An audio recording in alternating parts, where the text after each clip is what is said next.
जिलापालଙ୍କ मिलित जन अभियोग शुणाणी मंगलवार को घुंचिबा नहीं जिला प्रशासन पक्षरु सूचना जारी।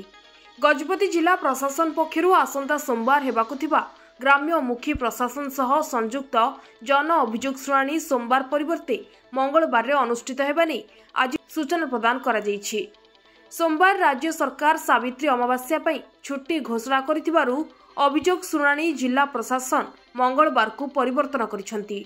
आज ए संपर्कीय सूचना दे जिला प्रशासन कहिसंती जे एथिपई पुणी रेजिस्ट्रेशन करबा आवश्यक नाही। जो व्यक्ति माने सोमवार पई करिथिले सेमाने निज सांगरे सही प्रमाणपत्र धरी आसिबाकू कुहा जायछि। सूचना अनुसार एही अभियोग शुणाणी जिलार रायगढ़ ब्लॉक कईपुर ग्राम पंचायत सम्मेलन कक्ष ठारे अनुष्ठित हेबो।